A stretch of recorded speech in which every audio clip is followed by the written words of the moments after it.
bass.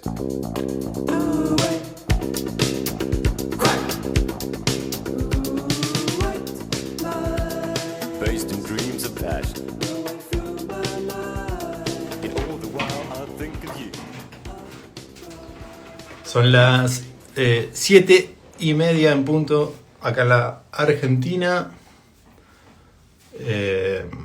La idea de hoy, como ya saben, yo no suelo hacer muchos vivos.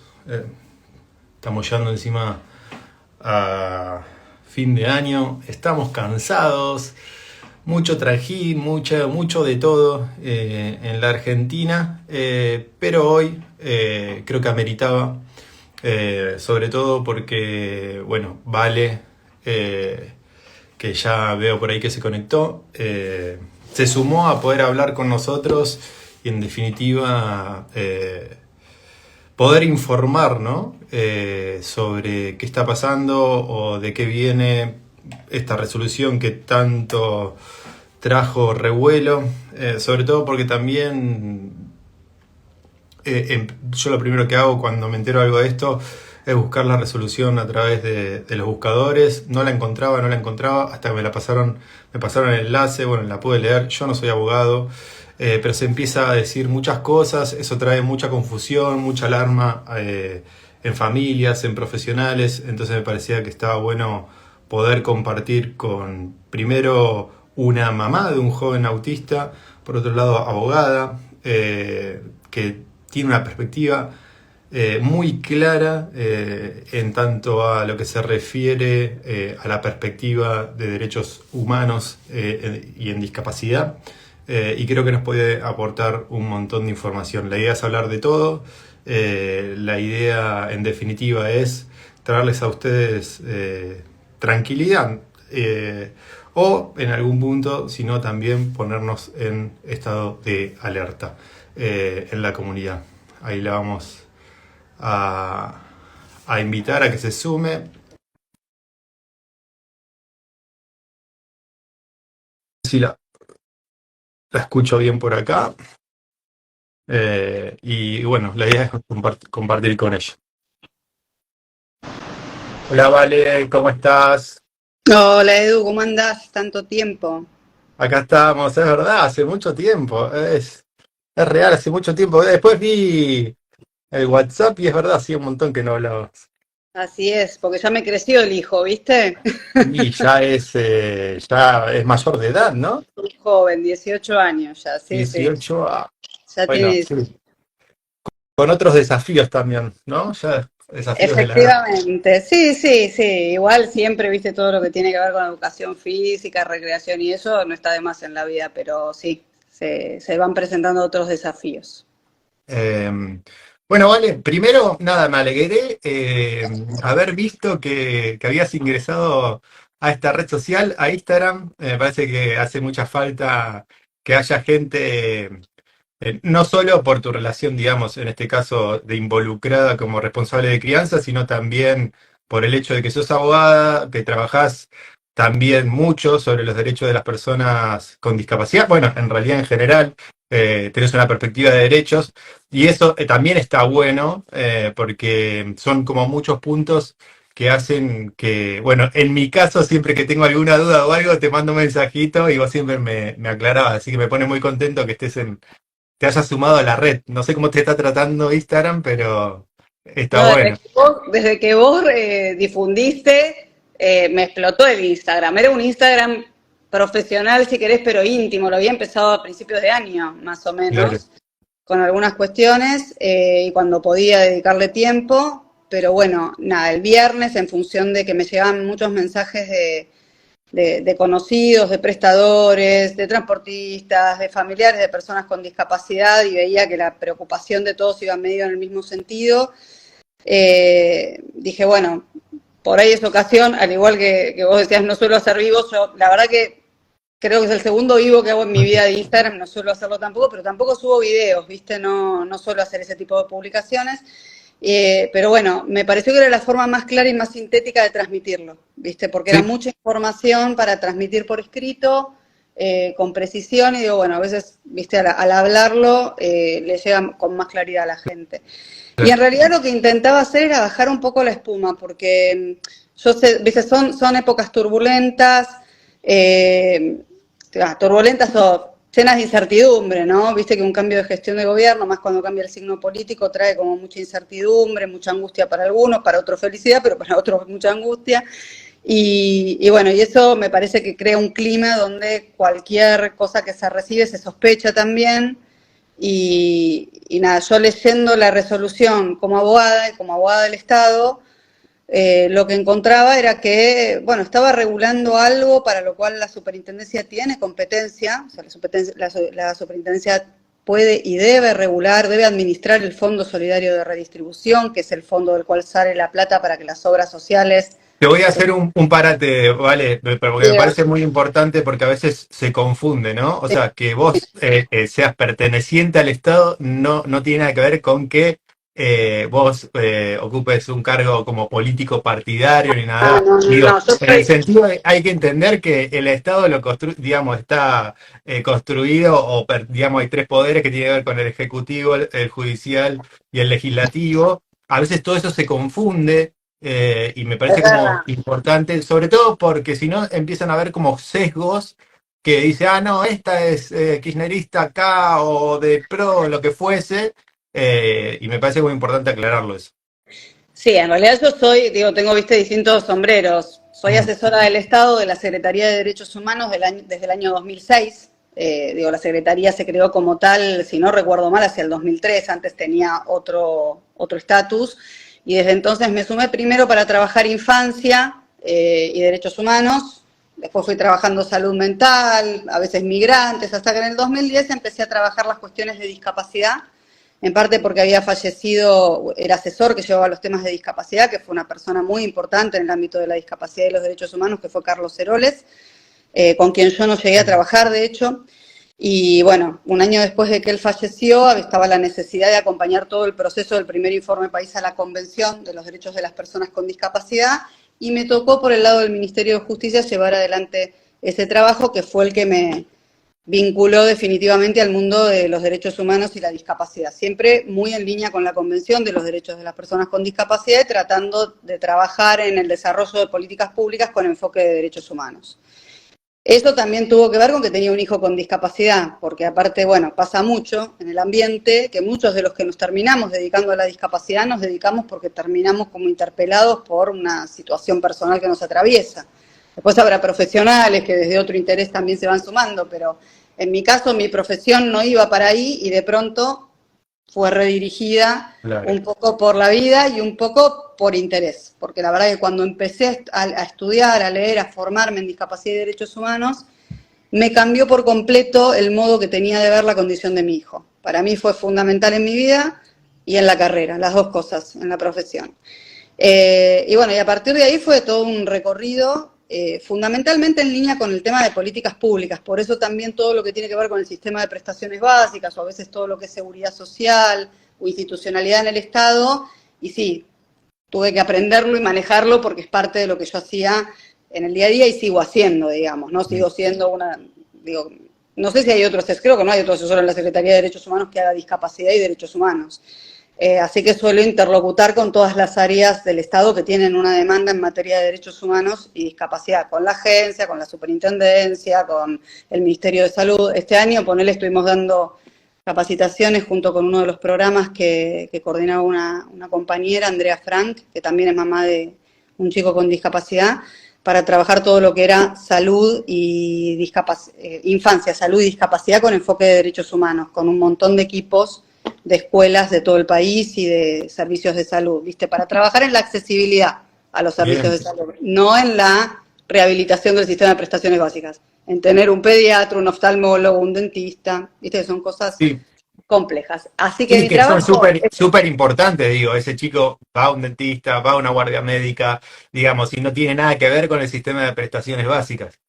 No, y que además es cuando encontramos más barreras, porque conseguir profesionales en el sistema dentro de todo está más o menos aceitado, va llegando con recomendaciones, pero cuando los pibes van necesitando profesionales de distintas disciplinas y los llevas, bueno, que el consultorio no es accesible, que yo no sé atender a No, personas con y aparte discapacidad. esos profesionales están formados desde una perspectiva médica. Yo me acuerdo que hace un tiempo me invitó un grupo de estudiantes de medicina a charlar con ellos y hablar sobre inclusión. Y claro, cuando yo les pregunto, digamos, preguntas, no preguntas, sino bueno, cuando yo les decía a personas con discapacidad qué se imaginaban, bueno, aparecían palabras es- espantosas por un lado, pero bueno, que están en el prejuicio y que encima, cuando vos te Sí, formás desde una perspectiva médica, mucho peor, ¿no? Entonces, súper importante. así es. Pero bueno, eso también es heredero de toda una, yo te diría política pública, pero digamos todo un sentido común, toda una socialización que durante décadas y décadas tendió a la segregación, a políticas especializadas, focalizadas, que es todo contra lo que Sí, luchamos quienes laburamos en el y que a enfoque de derechos veces hoy. Y que a veces es muy importante la persona que tiene o que llega a un cargo público en este caso, porque si esa persona tiene una perspectiva médica, va a reproducir conductas que tiendan hacia ese modelo, más allá de que ya pasaron 17 años de la Sí, sí, convención sí, y que sí. así, ¿no? Eso me Así parece es, súper... así es. Pero bueno, de eh, ahí vengo, digamos, ¿no? Y después en el devenir también fui desplegando la profesión privada, bueno, y acompañando al desarrollo de mi hijo con las barreras que iban surgiendo, como nos pasa a todas las familias, ¿viste? Que vas teniendo que bueno, aprender nada. las cosas. Me parecía importante como aclarar esto, por un lado, como para entender, digamos, que el Estado no solamente tiene que ver con el gobierno que, digamos, o el color político del gobierno que tiene la gestión del Ejecutivo, pero por el otro lado me parece súper importante lo que decías vos, que tiene que ver con que a mí, yo ni bien empiezo a trabajar en el sistema ya muy tempranamente, me interesó mucho saber cómo funcionaba el sistema, cosa que no es algo habitual porque hasta muchos profesionales no saben cómo realmente funciona el sistema. Estamos hablando del sistema de prestaciones básicas que en realidad es el que le llega al trabajador, digamos, a la persona con discapacidad que tiene algún responsable de crianza o esa misma persona que tiene un trabajo registrado en blanco. Digamos, a Exacto. la clase, digamos, a un sector de la población.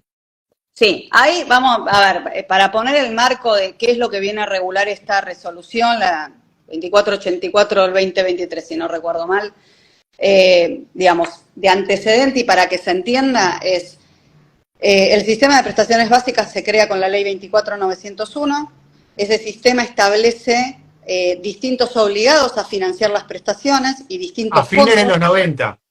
en el Ay, 97.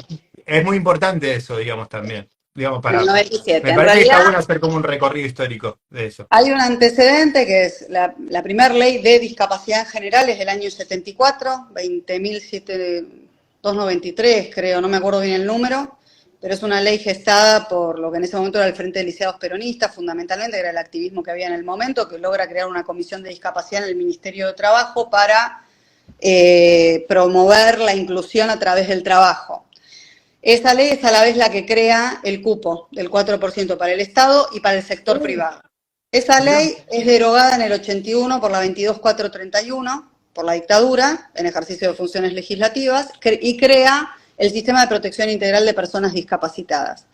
Esa ley planteaba que los principales, a ver, que los obligados o sea, que las personas con discapacidad tenían derecho a un montón de servicios para lograr mediante su esfuerzo desplegar un rol similar al de las personas normales en la sociedad, pero que esos servicios iban a tener que ser garantizados o por la propia persona con discapacidad o sus familias o las obras sociales si eran beneficiarios y solo de manera subsidiaria por el Estado.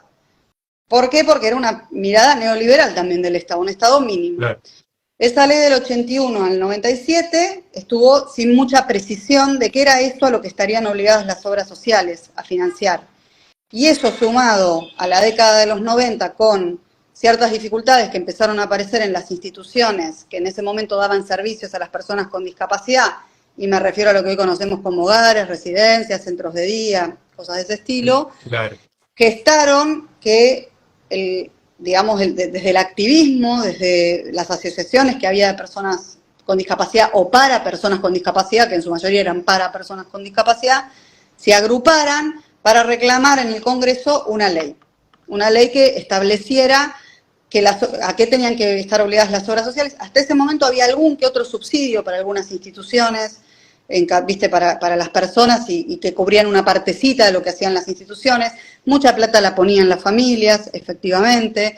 Entonces, bueno, frente a las necesidades económicas y que eso dejara de existir, el activismo logró cierto consenso en todo el frente de la discapacidad, porque, bueno, es, digamos, uno de los grandes hitos de la política pública que se logra con todo el colectivo de personas con discapacidad reunido y no por diagnósticos, que es algo que después vuelve a aparecer en los últimos años. Es la lucha a futuro, es como la construcción colectiva, ¿no? Exacto. Hay mucho, viste, de apelación al diagnóstico también y de ir por el lado de la salud, pero bueno, esa es una ley importante que se logra con todo el colectivo, el movimiento asociativo, digamos, y esa ley viene a decir cuáles son las prestaciones a las que están obligadas las obras sociales que decía la ley 22431, ¿sí? Y como te decía, bueno, lo que establece es que es una ley que establece que son las obras sociales nacionales las obligadas, que las provincias pueden adherir, las obras sociales de otro tenor también pueden adherir, pero en principio la ley obliga a las obras sociales nacionales, que son fundamentalmente las sindicales, como vos decís, las de los trabajadores con empleo registrado. Pero bueno, también establece como fuentes de financiamiento para el PAMI su propia caja, para las pensiones no contributivas, las fuentes del Tesoro Nacional, que hoy es incluir salud, básicamente el aporte, para todo lo que es riesgos del trabajo, que también debe cubrir algunas cuestiones de la ley, los fondos de la ley de riesgos del trabajo, establece diferentes fuentes de financiamiento. La fuente de financiamiento de las obras sociales sindicales es el Fondo Solidario de Redistribución. Esto está bueno aclararlo porque, como vos decís, hay mucha gente que piensa que la plata viene del Estado. La plata no viene del Estado en el caso de los afiliados a las obras sociales, viene de ese fondo que es de todos los trabajadores, ¿sí? Le aportamos un porcentaje de, digamos, a ese fondo, todos los trabajadores registrados, ¿así es? A todas las obras sociales hacen el aporte, claro, en realidad. A las obras sociales. El Sistema Nacional del Seguro de Salud, la ley 23.661, establece que las obras sociales van a tener que destinar un porcentaje de los aportes y contribuciones que reciben a ese fondo. Y ese fondo, inicialmente, no me acuerdo bien el año, pero por la ley, el 80 y pico debería ser, ese fondo era administrado por el ANSAL, que es el antecedente de la superintendencia. La superintendencia se crea en el año 96, también. Es bien. Una de las transformaciones de política pública de la época menemista, digamos, ¿no? Claro. Y continúa el ANSAL, con lo cual tiene la competencia para administrar ese fondo. ¿Sí? Bien. Entonces, nada, mira, está buenísimo lo que vos decís, porque también hay que entender esta cuestión de, a veces hay obras sociales provinciales a las cuales facturan esos profesionales de salud que tienen un valor diferencial al nacional, y tiene que ver con esto. Efectivamente, porque ¿qué ocurre? Después de la ley 24901, que establece el derecho de las personas con discapacidad a pedirles a las obras sociales todo lo que requieran y necesiten, te diría en criollo. El primer artículo dice que las obras sociales, que se instituye un sistema de prestaciones básicas para la garantía integral de las necesidades y requerimientos de las personas con discapacidad, que es como el mundo y los alrededores, todo lo que necesites, ¿no? Después la ley va desarrollando una serie de prestaciones, regula, pero claramente dice que son enunciativas y que las prestaciones van a poder ser ampliadas o modificadas por reglamentación. ¿Sí? Entonces, ese primer artículo que habla de esa protección integral es también lo que ha dado mucho pie a todos los amparos que existen, a toda la judicialización de la discapacidad, claro. Que durante muchos años era muy fácil, digamos, conseguir mediante amparo un montón de prestaciones. Desde hace unos años se complejizó, está más complejo el litigio del amparo, pero, digamos, sigue siendo una de las principales fuentes de financiamiento de lo que necesita una persona con discapacidad que está afiliada a una obra social. Hay que entender que el Poder Judicial también tiene momentos políticos, ¿no? Digo, antes de 2015, 2014, alguien, por ejemplo, con un monotributo social accedía a una obra social, por ende accedía a las prestaciones para su hijo, y posteriormente esto ya casi es imposible. Legalmente no lo es y sigue teniendo derecho, pero Sí, bueno, uno pero lo no que pasa. escucha de la gente es mucha barrera administrativa para lograr la afiliación, mucha dificultad, ¿sí? Digo, porque esa era una herramienta que yo, digamos, solía comunicar mucho para la persona de bajos recursos, pero que tenía un mínimo de ganancia y que podía afiliarse a ese monotributo social y así acceder a las prestaciones. Efectivamente, bueno, pero esto que decís, digo que efectivamente ha logrado garantizar el acceso a muchas familias, a muchas personas con discapacidad al sistema. Bueno, es parte cuando uno trabaja con las personas que gestionan la política pública. Digo, el Estado tiene enormes equipos técnicos que gestionan política pública. Como vos decís, no son todos funcionarios, hay gente que está hace muchos años, que De maneja carrera. temas de carrera, que conoce los temas y que es la que dictamina en general en las decisiones. Y cuando uno escucha ahí, o sea, se sabe que la queja y que la preocupación, digo, con todo el sistema de obras sociales viene por cuestiones que consideran que han desfinanciado al sistema, entre ellas la afiliación de los monotributistas. Y ahí volvemos al Fondo Solidario de Redistribución. ¿Por qué? Porque el fondo, como te decía, fue creado por el Sistema Nacional del Seguro de Salud, que creo que igual existía antes, ahí se instituye por ley, pero creo que el fondo existía antes incluso. Y existía para compensar desigualdades, porque el Sistema Nacional del Seguro de Salud es solidario. Solidario Sí. quiere decir que tiende a buscar que todas las personas que son beneficiarias del sistema accedan a las mismas prestaciones de la misma calidad. Para que eso ocurra, las obras sociales que son muy chiquitas, que tienen pocas personas, que por ahí no tienen caja suficiente para cubrir cuestiones de alta complejidad o cubrirle a todos los afiliados al sistema, el programa médico obligatorio, existían seguros que se financiaban con el Fondo Solidario de Redistribución. Cuando en el año 97 se incorpora la cuestión de la discapacidad a ese fondo, a partir del año 97 empieza a crecer la demanda de discapacidad porque empieza a certificarse mucho más, empieza a hacerse mucho más conocido el sistema de prestaciones. Entonces, ¿qué empieza a pasar? Nos habrá pasado a casi todos los padres de pibes con discapacidad. Cuando empezás a necesitar cobertura, ¿qué te dicen los profesionales o a veces la propia obra social? Andá a certificar, tráeme el certificado de discapacidad, ¿no? Entonces Sí, uno sí. termina certificando para conseguir que la obra social le cubra las cosas. Sí, mismo yo conozco muchos casos que no puntuaban para tener un CUT y se hace un informe más... No, no, o sea, yo Más en mis redes largo. sociales saben, la gente sabe que yo hablo claro y no miento. Digo, tuve 18 años en el sistema, pasa eso, que hay chicos que de repente, obviamente que las familias no podrían acceder a los tratamientos que necesita, pero a la vez no puntúa para ese certificado y lo que hace es hacer un informe agravando las características de ese chico o los niveles de Bueno, apoyo. igual el sistema tiene sus reaseguros porque eso tiene que ser evaluado por una junta, hay resoluciones que Mm. dicen cuándo se puede certificar, cuándo no, digo, hay un montón de controles frente a esas cosas. Ahora, nada, el fondo, digamos, tiene estas características, no solo financia discapacidad, también financia otras cuestiones. Y como les decía, es de las obras sociales en rigor, aunque las obras sociales sean de los sindicatos y los sindicatos sean de los trabajadores, ahí hay como toda una mediación, pero no es del Estado, es de las obras sociales, lo administra el Estado para lograr cumplir con esta finalidad de solidaridad y de prestaciones obligatorias que están puestas por ley a las obras sociales, ¿sí?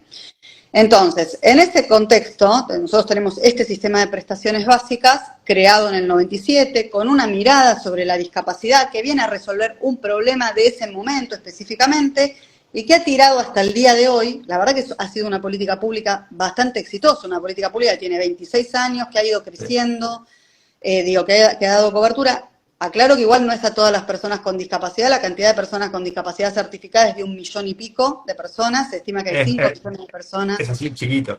con discapacidad, y nada, y el sistema de obras sociales da cobertura a una parte de esa población certificada, no a todo, hay otra parte que está en Incluir, hay otra parte que está en PAMI, ¿sí? Pero bueno, no es una gran cantidad, pero es una cantidad que incide en el fondo. Entonces, desde ese momento hasta ahora, fueron saliendo distintas reglamentaciones para, digamos, poner en marcha el sistema de prestaciones.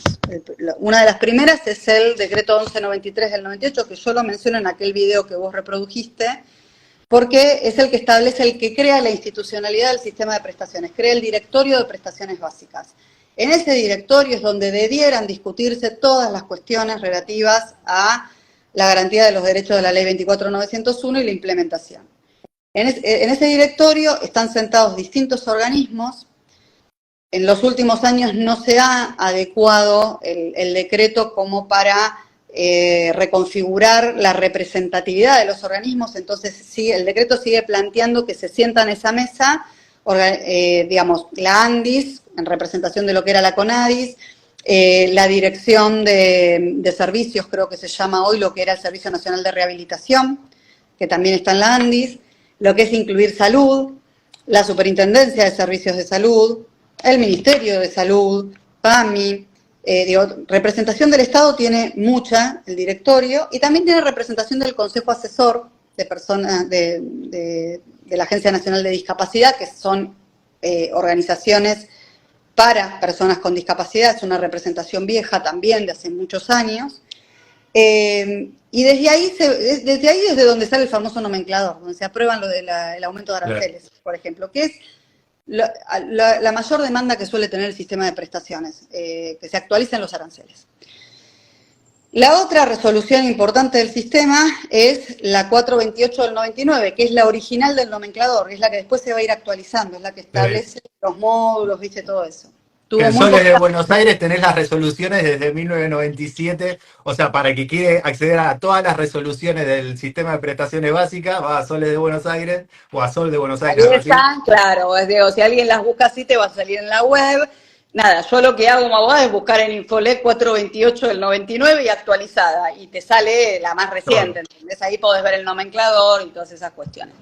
Otra resolución importante es la 1326 la 1328 del 2006, que es el marco básico del sistema. El marco básico es la regulación con la cual categorizan las instituciones. Viste que vos en los módulos tenés categoría A, B, C. El marco básico te dice cómo se categorizan las instituciones para acceder a las tarifas del nomenclador, del 2006 también, ¿sí? O sea, fíjate cuándo son las normas, 98, 99, 2006.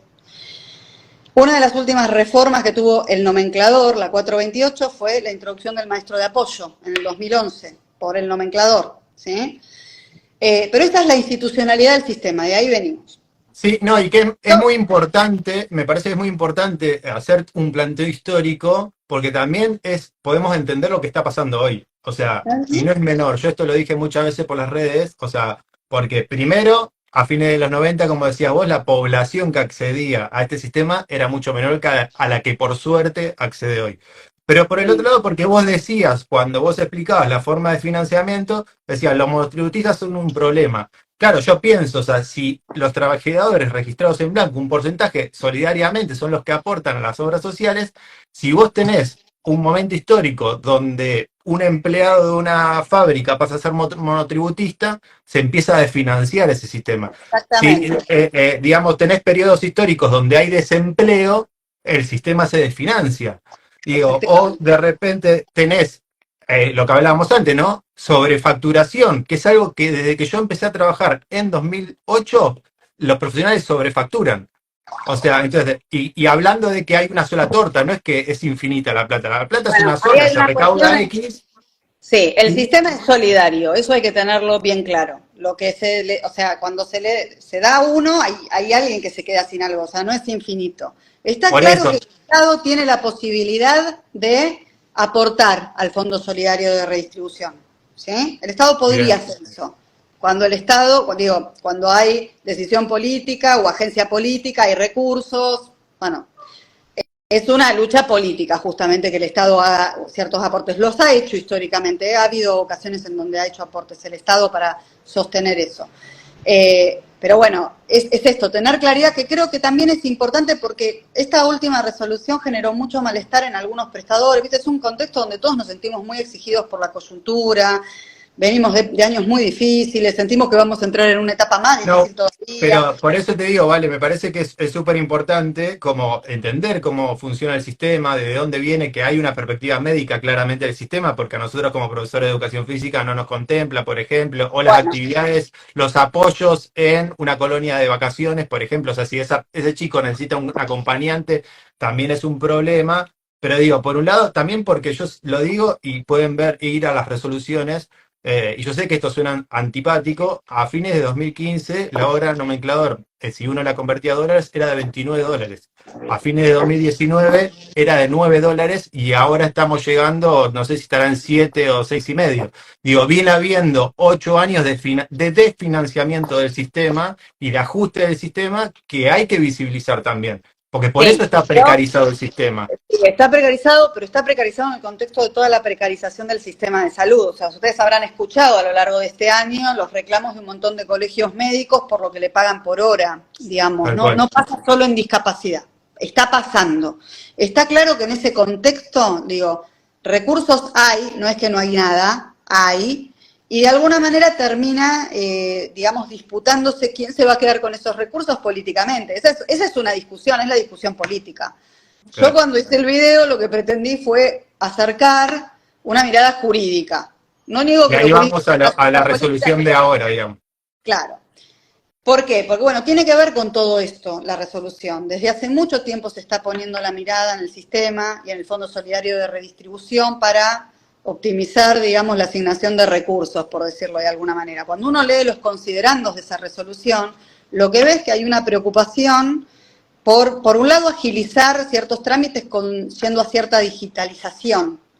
La resolución menciona en los considerandos un decreto previo, que es el de creación del mecanismo de integración, que es del 2016, que explícitamente en el artículo 2 planteaba que se facultaba a la superintendencia para ir, digamos, regulando la utilización de tecnología en el mecanismo de integración para hacerlo como más ágil. No me acuerdo exactamente los términos, lo tenía por haber escrito, pero dice, adecuar los procedimientos administrativos necesarios e incorporar el uso de nuevas herramientas tecnológicas como la firma digital y la notificación fehaciente digital para dotar al sistema de transparencia y eficiencia.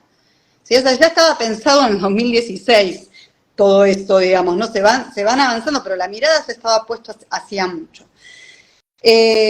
Nada, cuando uno sigue leyendo, también lo que se plantea es, digamos, tratar de que está puesta, digamos, como mirada última que las personas con discapacidad accedan al mayor nivel posible de salud, que es un mandato convencional del artículo 25 de la Convención de Discapacidad, está citado como tal, y ahí hay toda una idea de que, bueno, de que administrar estos recursos del fondo con transparencia, digamos, y de manera óptima, va a permitir que más personas con discapacidad accedan a las prestaciones que necesitan.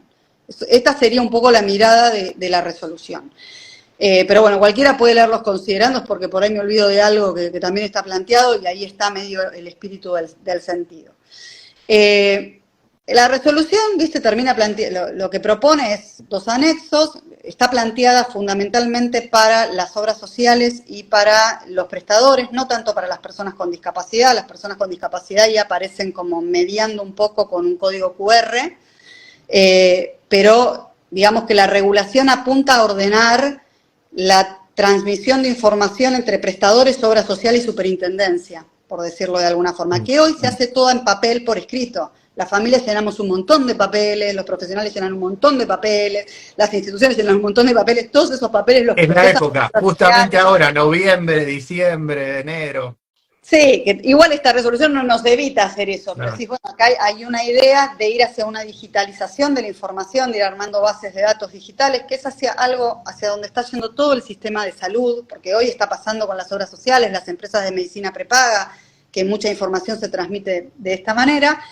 Pero bueno, como te decía, yo entiendo que hay un malestar que atraviesa, que es que en este contexto de incertidumbre, de muchos esfuerzos de todos, de sentir que vamos hacia un ajuste, bueno, que te carguen con algo nuevo, que parece venir a poner la mirada sobre los prestadores, los transportistas, las personas con discapacidad, se siente sospechoso de alguna manera. Yo tuve hoy la posibilidad de hablar con gente de la superintendencia que me explicó bien qué es lo que están pensando. Me comentaron aparte que bueno, salió el último día de la gestión, como si te fijas el boletín del 7 de diciembre es eterno. Hay resoluciones que no las encontrás. Nosotros tenemos resoluciones que tienen que ver con cuestiones de la Secretaría de Derechos Humanos que no las vemos publicadas y salieron el 7. ¿Entendés? Es enorme la cantidad de normas que salieron. Es típico. Sí, además yo me cierta metí resolución. el 10, el 9 y el 8, no sabía que había salido el 7, Claro, porque salió cuando en uno, feriado. generalmente uno en los buscadores busca la resolución y salta, y esta resolución no me saltaba, y yo dije, debe ser una fake, debe ser una... Y ahí empecé a escribirle a ver quién tenía el enlace para ir al boletín oficial, porque, digamos, Claro. si uno va a comunicar algo, o sea, quiero que sea certero eso que uno está comunicando, ¿no? Sobre todo por esto, porque como decía vos, digamos, hay mucha gente que me sigue, o construimos esta comunidad, porque me gusta pensarla como comunidad, entonces si uno va a comunicar algo, a mí me gusta tener como el dato, ¿no? Sí, como O la sea, esto que información a la decía yo fuente. de las variables, de cómo se fue depreciando el valor de los profesionales de la salud, el que quiere me envía un mensaje por mensaje directo y yo le envío el Excel que hice año por año con todas las resoluciones, lo que fuimos perdiendo, y ahí van a poder comparar y darse cuenta de lo que está pasando. Por eso yo a partir de 2018 decidí no trabajar más en el sistema porque sabía que estaba desfinanciado Se y iba iba a para empezar eso. esto, ¿no? Sí. Me pare- Bueno, Antes de en seguir, realidad, también me parece aclarar algo importante porque siempre está, pagan a 90 días, pagan a 90 días. Yo desde que trabajo, desde 2008 que empecé a trabajar, siempre se pagó a 90 días y eso también tiene que ver con el sistema de regulaciones que pasa tu factura entre la obra social, la territorio. subvención, ¿no? Sí.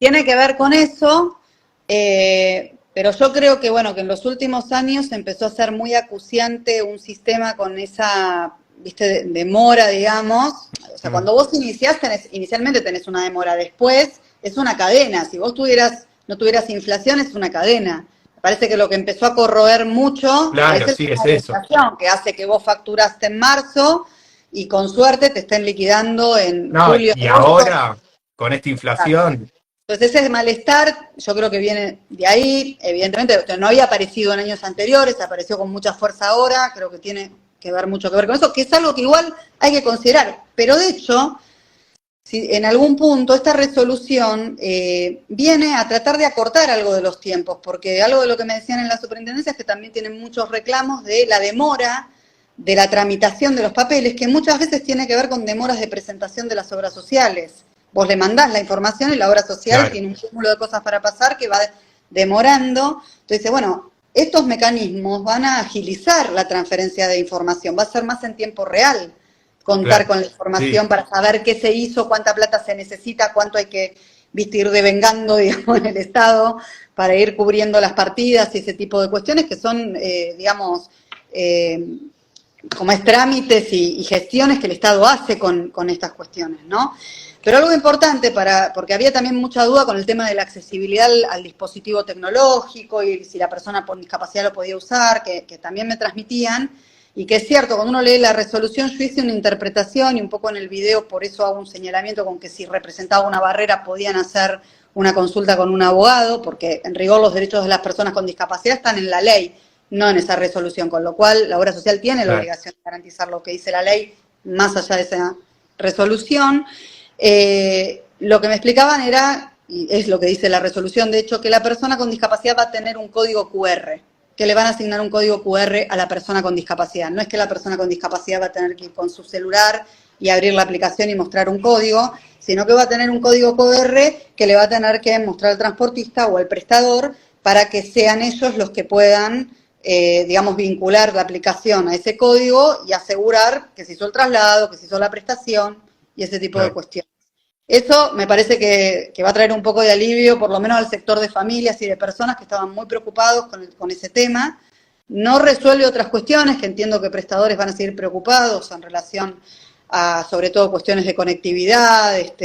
Algunos Sí. transportistas se quejaban de que, bueno, que por ahí tienen empleados que le van a pedir un dispositivo. Bueno, ahora, la verdad es que cuando uno en el Estado trata de resolver un problema, muchas veces se crean otros problemas que hay que ir atendiendo. Esta es una primera resolución. Bueno, habrá que ver cuáles son las demandas, los reclamos, qué pasa en la práctica. La resolución plantea un tiempo que va desde febrero hasta agosto, donde se puede empezar a implementar el sistema y recién se torna obligatorio en agosto, con lo cual va a haber alguna instancia de prueba, de ver cómo funciona.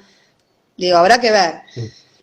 Esto, digo, dicho esto, digo, no estoy segura de yo poder contemplar todas las dificultades que puede tener un prestador en lo concreto con este dispositivo. Por supuesto que cada persona que tenga una dificultad tiene derecho de hacer un reclamo, de peticionar respecto de esto.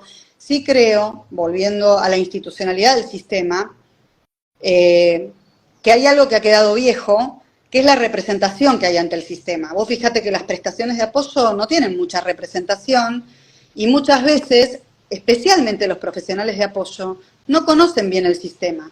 Tal cual, es lo que te decía al principio. Las asociaciones de centros de día, de escuelas especiales, de centros educativos terapéuticos, que son cámaras, que son consejos, conocen el sistema. Tal cual. Saben cuando se sientan a discutir de qué están discutiendo. Yo lo que veo es que muchas veces los prestadores de apoyo están atomizados, no están reunidos, no tienen agencia política, no conocen el sistema, y bueno, y vas perdiendo en la disputa de los recursos. Eso es político, digamos, lamentablemente. Sí, yo desde el año pasado, básicamente, un poco lo que abogo es eso, por conocer el sistema. Porque cuando te hacen una consulta o te matan con algo, en realidad te das cuenta que no conocen el sistema.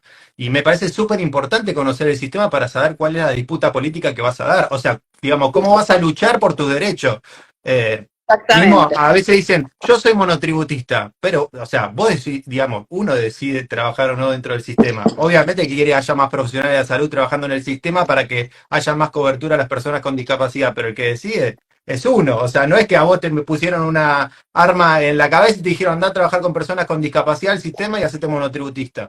Digo, mismo a mí me pasaba en una época, te voy a contar algo, a mí me llamaban un montón de horas sociales para trabajar con personas con discapacidad para las horas sociales, y decía, no, yo trabajo por fuera. O sea, Claro. porque claramente, pero ganaba muchísimo mejor, o sea, y yo decidía trabajar en el sistema con esa regla del juego. Eso que vos decidiste, digo, en el sistema de salud está pasando con muchos profesionales que se han ido de cartillas, que no quieren trabajar más con obra social. No está mal, pero también es representar un problema. O sea, que hay un problema y hay que resolver ese problema, y ese problema se resuelve con las familias, los profesionales.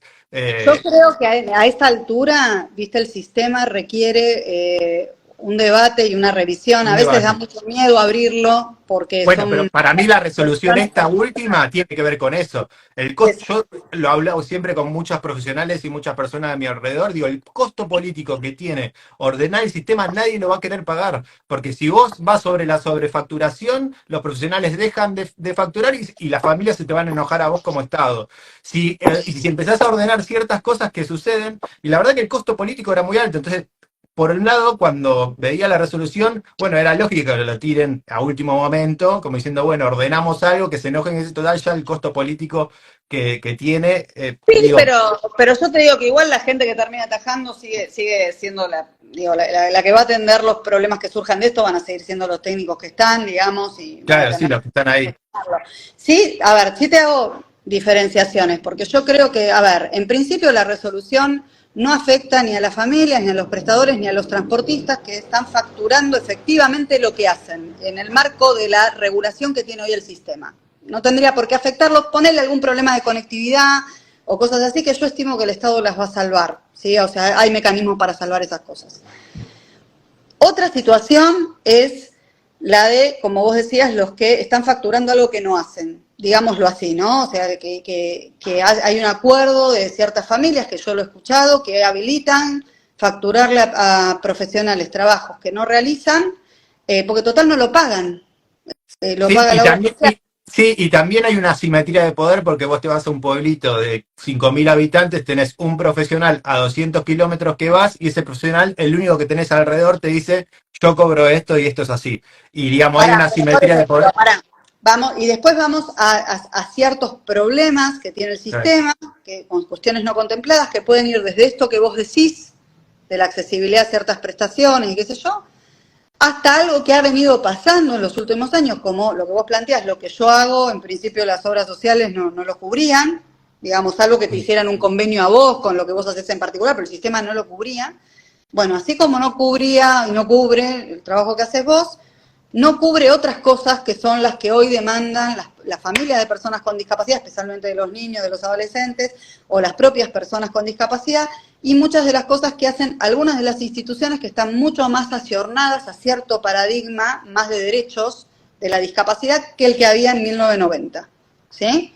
Y muchas de esas prácticas que efectivamente se laburan, se trabajan, y hay mucho esfuerzo y mucha dedicación, porque muchas veces se hacen con múltiples recursos, digo, para sostener proyectos de cuestiones, viste, de vida en comunidad, de socialización, para evitar institucionalización y otras cuestiones, mucho de eso se apoya en el sistema para obtener financiamiento porque es una de las grandes fuentes, en algún punto tensando un poco la regulación que hoy existe.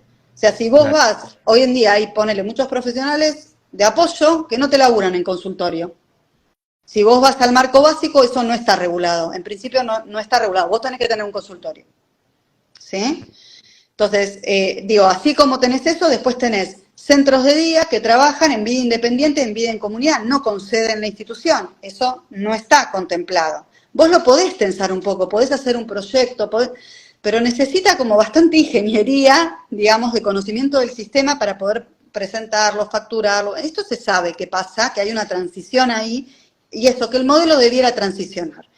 Pero hay un tema que es, por un lado, bueno, hay resistencia a las obras sociales que consideran que tienen que pagar salud y alguna que otra cuestión, y no cuestiones de socialización, de recreación, que igual yo te diría legalmente, yo encuentro una bisagra por donde discutir, porque la ley de obras sociales les dice que el 80% de los fondos tienen que ir a salud, el 20% los pueden usar para otras cosas. Las obras sociales tienen colonias de vacaciones, tienen áreas de turismo, tienen cosas. Digo, si se quiere, se puede.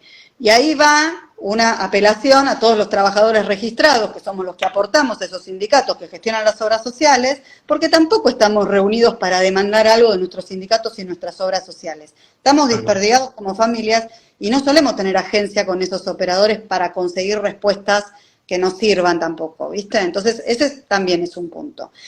Y me parece que, bueno, que en todo este panorama, bueno, aparece un poco el malestar, porque están los que sienten que laburan un montón y que hacen cosas, pero se sienten tensados por esta resolución, pero eso creo que tiene que tener, digamos, que tiene que ser manifestado y que tienen que encontrar canales digamos, de interlocución con el Estado, que por ahí requieren de otra institucionalidad que no es la que hay hoy, para empezar a transformar cuestiones. El sistema tiene que ser, o sea, tenemos hasta una recomendación del Comité de Naciones Unidas que monitorea la convención para pedir que el sistema de prestaciones básicas deje de estar basado en el modelo médico de la discapacidad, ¿sí? Hay acciones, yo acompañé a organizaciones de personas con discapacidad y para personas con discapacidad que estamos tratando de movilizar que se regulen los servicios de apoyo a la vida independiente, más de 140 organizaciones de todo el país.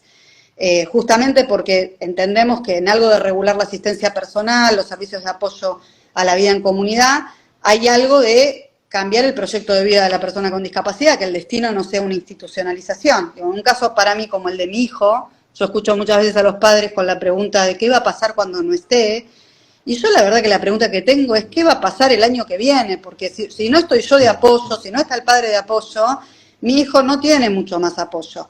Y la verdad es que todos esos servicios salen mucha plata, en general las familias, salvo que tengan buenos recursos y una muy buena organización, no los pueden financiar, entonces se busca hacer algo de ingeniería financiera con el sistema para poder ofrecerle eso a tu hijo y viste, poder financiarlo.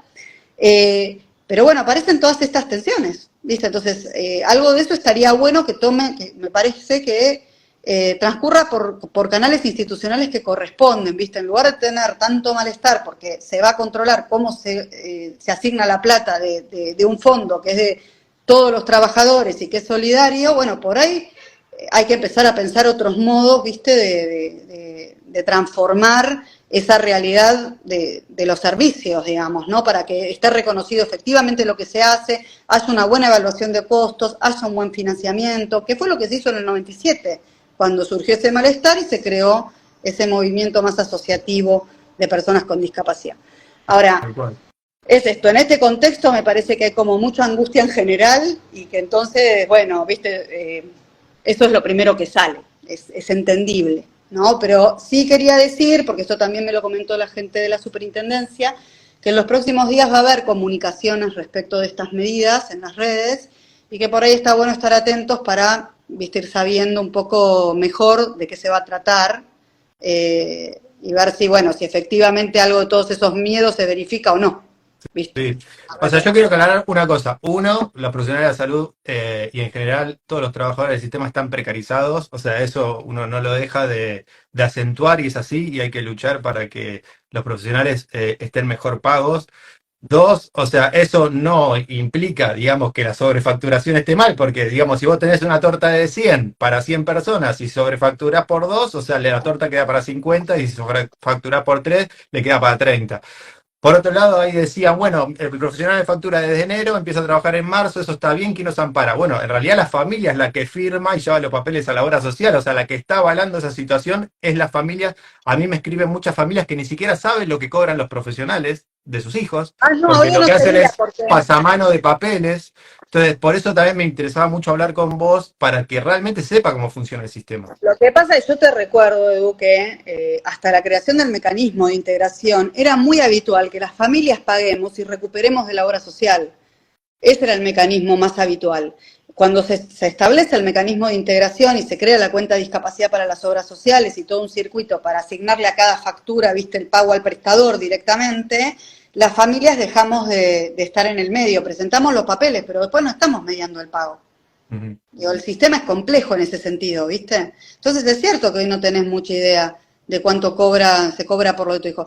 Pero bueno, qué sé yo, hay de todo, ¿viste? Hay mucha No, plata. y aparte tenés después, por ejemplo, los compañeros terapéuticos de las obras sociales les pagan 500 pesos la hora y es casi un chiste Bueno, pero de el mal humor. acompañante terapéutico, ¿viste? Es uno de estos problemas. Los acompañantes Claro, se han organizado, se han reunido, han logrado una ley para reconocer su profesión a nivel nacional. Estaba reconocida en muchas provincias, pero lo han logrado. Y el problema que tiene el acompañamiento terapéutico, porque a ver, seamos claros con esto también por si hay familias y son más nuevitas en todo esto. Las prestaciones que las obras sociales aprueban con menos problemas son las que están nomencladas.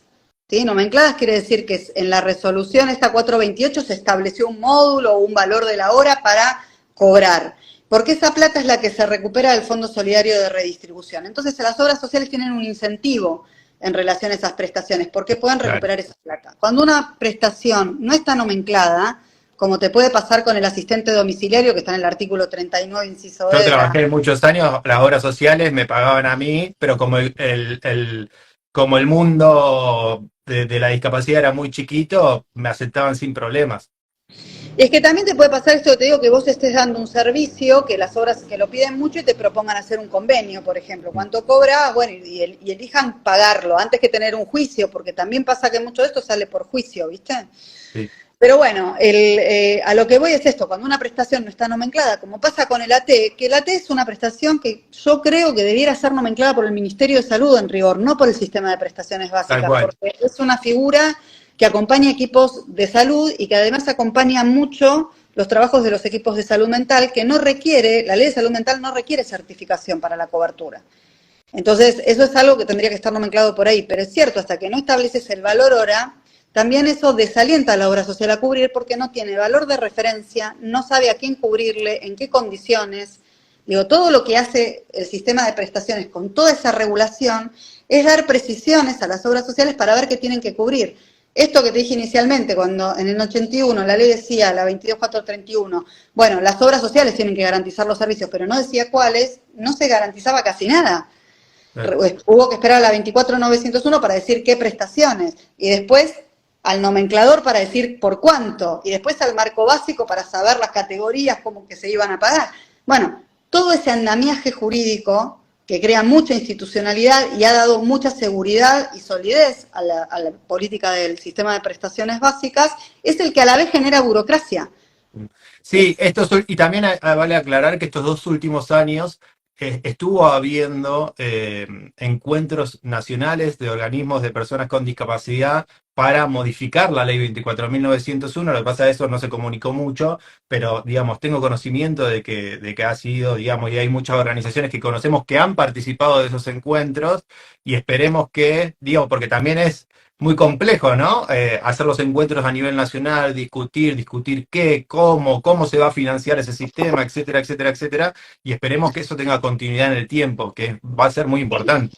Pero bueno, y ahí hay otra disputa que es decidir también en la política pública si todo tiene que ser financiado por las obras sociales o la demanda también puede ir para otros sectores y actores. No es el momento ideal porque en un contexto como en el No, que pero está... a principios cuando ni bien salimos en 2021 de la pandemia, se quiso pasar, digamos, las figuras de apoyo al Ministerio de Educación y hubo resistencia sobre eso. Y digo, El tema de educación es un tema particularmente ríspido también, porque sí, la verdad que hay un montón de recursos que se creó el servicio de apoyo a la integración escolar, cuando en realidad, viste, pues, si uno piensa en una política pública ideal, y bueno, esas cosas debieran estar resueltas por educación, no por tal el cual, sistema. por eso. Y hubo Pero oposición bueno, para eso. O claro, resistencia al menos. Una última consulta y con esto cerramos. El tema de geolocalización y de todo esto que se habló, ¿en realidad a qué se refería? Porque digo, haciendo un chiste, digo, gente, todos los que tenemos acá celular estamos geolocalizados y saben de qué hablamos, de qué no hablamos, por eso te saltan las publicidades, Google sabe todo, pero puntualmente, ¿a qué se refería esto? ¿Cómo? no, y bueno, yo creo que tiene que ver con la trazabilidad del transporte, fundamentalmente el tema de geolocalización, bueno, y también con verificar la asistencia de la persona con discapacidad a la prestación, Claro, digamos, ¿no? Ahí se abren más discusiones que, bueno, la tendrán que dar los sectores implicados, digo, que conocen mejor su trabajo de lo que lo conozco yo, ¿no? Pero claro, digo, porque hay prestaciones que se pagan por módulo, entonces vos decís, bueno, ahí no cabe mucho pensar si está la persona o no está en el servicio, porque puede faltar a un centro de día, a claro, un centro, a una escuela especial, bueno, igual que te pasa con una escuela privada que pagás y no te descuenta la cuota porque tu hijo no fue, hay una estructura de costos. Pero vuelvo a lo que te decía, por ahí en las prestaciones de apoyo, que sí les cabe más eso, digo, da más miedito, porque la realidad es que igual las prestaciones de apoyo son crónicas, digamos, no es que vas eventualmente al psicólogo, al sí, psicomotricista. Entonces también tienen una estructura como de costo y una lógica como medio mensual, pero por ahí estaría bueno que se asocien y vean si existe la posibilidad de gestionarse módulos, que igual hay módulos de rehabilitación y formas que podrían pasarse por el sistema. Lo que no hay tampoco es mucho acompañamiento a veces de los equipos de las obras sociales para optimizar la utilización de esas regulaciones del sistema para ver cómo pasarlas, ¿viste? No hay mucho asesoramiento, no se conoce, entonces si no sabes muy bien del sistema, por ahí seguís pasando como prestaciones individuales y te encontrás con topes, con límites. Pero claro. bueno, lo de la geolocalización yo creo que tiene que ver con eso, y ahí sí haces, en términos jurídicos, una vinculación con lo que es la ley de datos personales. Viste, la ley de datos personales nuestra es vieja también, la verdad que tendría que estar actualizada a cuestiones más digitales, porque hoy hay mucha información personal que pasa por dispositivos digitales, pero básicamente te establece que hay datos, bueno, ordinarios y datos sensibles, y que tiene que haber ciertos recaudos por parte de los administradores de bases de datos, entre ellos el Estado, para poder gestionar esa información. La geolocalización es un dato que el Estado puede relevar, no es que no lo pueda relevar. Lo que tiene que hacer es cumplir con la ley para cuidar esos datos y asegurar que se usan para lo que fueron recabados, digamos, Bien, ¿sí? Y bien, ahí, bien. digamos, lo que suelen hacer las aplicaciones lo vemos todos. Lo que suelen hacer es pedirte el consentimiento para usar tus datos. Y vos entras a cualquier aplicación y le decís sí porque querés bajar la aplicación. ¿Entendés? Como que no te haces mucha historia de cómo se usan. O sea, se pueden otorgar los datos por consentimiento informado, puede haber autorizaciones legales, ¿viste?, para gestionarlo. Los datos de salud están autorizados en la ley de datos personales. No obstante, si en una situación específica toda esa información reunida constituye una injerencia arbitraria en la vida de una persona con discapacidad o del transportista o del prestador, bueno, pues tendrá acción legal para discutir esa cuestión. Al Tal cual. menos yo no soy especialista en datos, pero bueno, de una primera lectura de la ley yo lo interpreto de esta manera. Seguramente si hay gente muy preocupada con esto, podrá asesorarse con alguien que maneje mejor esto y tendrá más precisiones sobre esa cuestión. Pero sí, la verdad que el manejo de esos datos tendría que estar asegurado por parte de la superintendencia para cumplir con la ley de datos personales. Tal cual. Tal cual, Sí. tal cual. Esto, referido al otro, gente, tienen todos nuestros datos, o sea, todo, No, digamos, es que pero aparte bueno, mucha información que les está pidiendo, ya se da. sí, A vos te sí, piden la sí, planilla de asistencia, los kilómetros de recorrido, por eso vuelvo a lo que te decía, debe haber de todo, digo, por algo se gestó este malestar, ¿no? Habrá gente a la que no le afecta tanto esta resolución y no va a pasar, no le va a pasar sin mayores problemas. Habrá gente que está más afectada, por esto que te digo, porque por ahí en lo que está desplegando está tensado un poco con algo de la regulación del sistema a la práctica, y también habrá gente que está facturando cosas que no corresponden y que quedará escrachada. Hace un tiempo me decía, la obra social no me quiere aceptar las horas de mi hijo. Le digo, pero ¿a cuántas horas pasaron? No sé, habían pasado, el pibe iba a terapia de lunes a sábado de 10 de la mañana a 5 de la tarde. Pero si estás sobrefacturando, eso es lógico que te digan que no. Entonces, cuando digo, hay cuestiones que tienen que ver con, o sea, si estás dentro de la ley, no te va a afectar. Si estás fuera de la ley, digamos, también es, bueno, la disputa política de decir, estamos precarizados, organicémonos que se haga fuerza, y esa fuerza la tienen que hacer, por un lado, los profesionales, pero los profesionales acompañados de la familia. No son peleas disímiles, sino me parece que tiene que ver justamente con luchar por un sistema de mejor calidad, que yo estoy convencido que en algún momento hubo, y que lamentablemente por X o por B se ha precarizado de acá, de 8 años a esta parte, muchísimo. Yo creo que está toda la cuestión económica, todo, viste, el modo en el que se ha, digamos, desvirtuado, no sé si es desvirtuado, digamos, pero se ha erosionado el sistema de salud en general, que o sea, es esto, lo que está pasando en discapacidad pasa en general en el sistema de salud, no es y en la educación también, digo, en la educación, en la ciudad de Buenos Aires hay docentes que están dejando de ser docentes para dedicarse a otra cosa. Pero escúchame, a todos los empleados públicos nos ha ido pasando también en los últimos años. Yo te decía, yo hasta X tiempo fui solo empleada pública, y la verdad que ahora también soy abogada privada y soy consultora, ¿entendés? O sea, hay algo de época que está pasando, y que está bien que nos quejemos y reclamemos otra cosa para poder vivir mejor, por supuesto. Pero bueno, me parece que la resolución vino a poner en jaque algo de todo ese malestar. Pero si me preguntás desde lo jurídico si la superintendencia podía sacar esta resolución o no, y sí puede, tiene competencias.